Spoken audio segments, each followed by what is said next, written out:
While we all waited to see what the producers wanted to do with this vote and who they would edit to make us vote for, and I think it is clear that they too want Quinn put up on the block, probably for ruining their own twist with the way he went about his power.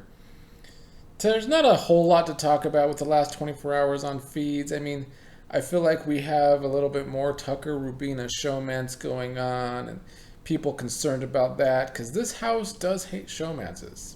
And I do feel as though Tucker might be digging his own grave this week. We'll talk about the votes here quickly, and then a couple of other things I want to discuss about what's been going on in the house. We'll start with the votes, though. I feel like Tucker is in danger of going home if Tucker does not win the AI arena.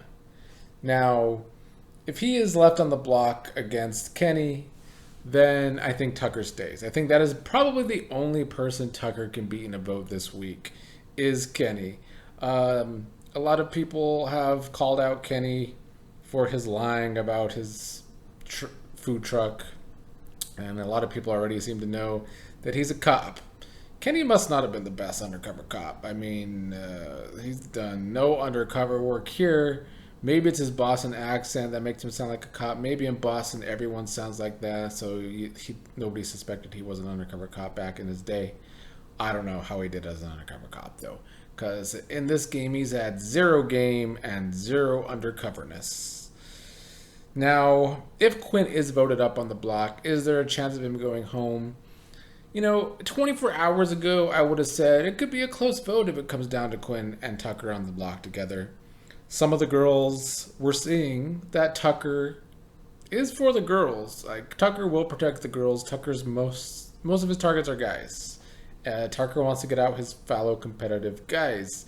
So some of the girls that are smart, that's mostly Chelsea really, were continuing to push that agenda that Tucker maybe should stay no matter who he's against, because he is for the girls and he's targeting the guys. There's some thoughts there. Where the America's vote is concerned, though, in this house, I feel like they are all saying that no matter who the nominee is, it's just a pawn. We're not going to vote for the pawn, which kind of goes to what I said when I first learned about the twist and the power. It sucks. The way they do it sucks. The producers never get it right on the show, so it's not surprising. But the nomination should not be that last minute because there's no time to strategize. Like, you don't know who the person's going to be, so do you really want to vote that person out? I guess if Tucker really makes a big case, if it comes down to Tucker and Quinn on the block on Thursday night, and Tucker makes this big pitch, last minute pitch, I just don't see it happening. There's not enough time to make that pitch happen. The twist should have been that the vote should have been during the veto ceremony, or not during the veto ceremony, but us as viewers, like, I get there's no episode and they want to placate the casuals, I suppose, but yeah, after the veto ceremony on Monday happened on feeds, the vote should have been that night, and the nomination should have been Tuesday, and then there's 2 days for people to actually strategize. But the way they're doing it this way, no matter who's put up on the block, no matter if they win the AI arena or not, they're probably not going home. So, yeah. At first I thought that it might be close between Quinn and Tucker if they are on the block. But now I don't even think it might be close, because Tucker's growing his target even more with the whole him and Rubina showmance situation. Some of the people close to Rubina, like Chemo and T-Core and Brooklyn, are giving her shit about it. The Brooklyn part of it annoys me. Some people want to say she's playing this great game. I'm not seeing it yet. I'm sorry. Like, yeah, her social game's good, but she's coming off to me as more of a coaster than a floater. She's not actively playing the game. She's not actively making moves. She's like a lot of these players, very non-active in playing the game, playing it safe, Maybe it's the AI twist that has this entire cast, this almost the entire cast playing it safe. But yeah, until I actually see people playing harder, I can't sit here and say Brooklyn's this great player. She's coasting, is what she's doing. Um, it's a lot of repetitiveness from all the players when it comes to being in and out of alliances, and that's all that Brooklyn's actually doing. But Brooklyn trying to push Rubina into loyalty, I think might work because Rubina's scared that she's being seen as, in a showmance with Tucker. But I think Rubina's also trying to placate Brooklyn. I think Rubina low key knows that Tucker's the only person in this game that truly has her back. Um, but I think she wants people like T-Core and Brooklyn to also have her back. So I think both Rubina and Brooklyn kind of playing each other today where the Tucker situation is concerned. Some other going ons. We had a lot of crush talk today. All these people in this house have unrequited crushes on others. No real new information here outside of the fact that Joseph has a crush on Chelsea. And where Chelsea is concerned, I see her once again getting flack because she's always dogging on the fact that Cam has a bunch of dirty socks, wearing other people's socks. And it is nasty. Cam has been a pig in that house where the cleanliness is concerned. Now, of course, most seasons everyone's pretty dirty. But this season, there's actually more people trying to clean the place than past seasons. This cast, or at least some people in this cast, do like to try and make it clean. Cam's not one of them. Now, people are trying to use this to once again say that Chelsea's obsessed with Cam and this crush that she allegedly has on Cam, and that's why she's so obsessed with the latest situation. I'm not standing for this. And maybe it has to do with low-key. Chelsea's probably my favorite player so far this season. Like, I like Tucker because he's so chaotic and because he's so aggressive with his gameplay. But we're like, what, 23 days into this game? And every single time, every single day that I've seen Chelsea on the feeds, she is the only person that I at least see say something logical once a day. Chelsea is here as a game player.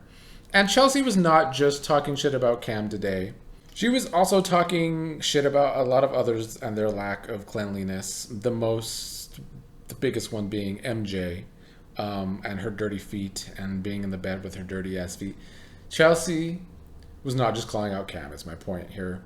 I think, I don't know. I don't know if it's people wanting to stick up for Cam. I know the fan base always likes to stick up for the guys more than the girls for whatever reason. Some seasons I see it needing to be the case, like last season. There was way too much slanted in the women, mostly because of America. But yeah, Chelsea is playing the game. She's has the most logic in that house.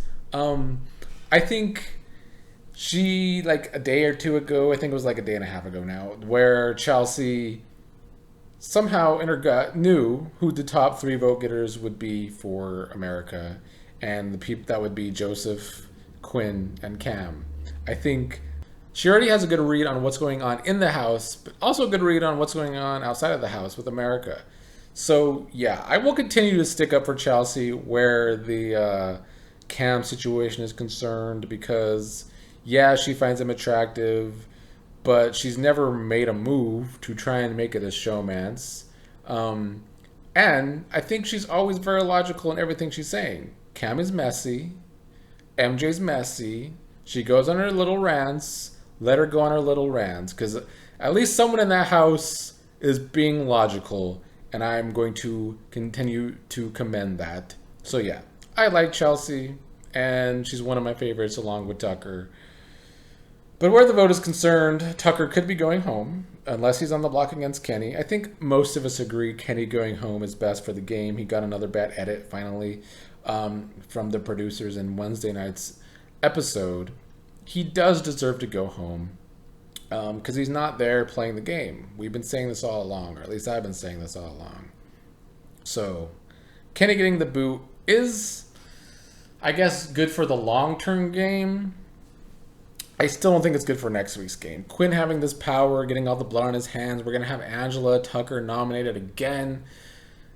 It's getting old. It's getting stale. The AI three-person twist needs to end, I guess. I mean, I liked it at first. I don't know if it really helped with the majority vote problem that Big Brother has. The people still want to vote in the majority because they're sheep and not aggressive players. So let's get rid of this twist. And I hope the game gets busted open after the three-person noms go away because I need more gameplay going on here. Yeah, we have some drama here and there when we get to see it on the feeds, but the gameplay is stagnant and it's not good right now. And if Tucker goes this week, it's going to be even worse. It's going to be like the Izzy situation last week where the feeds might die. So Tucker needs to not go this week or next week, in my opinion, where actual fun feeds are concerned. And just for the gameplay in general. I don't think Quinn's going either, but I do hope he's on the block. The whole cockiness added to yet another reason why I always hate on the nerd archetype in Big Brother. It's very obnoxious.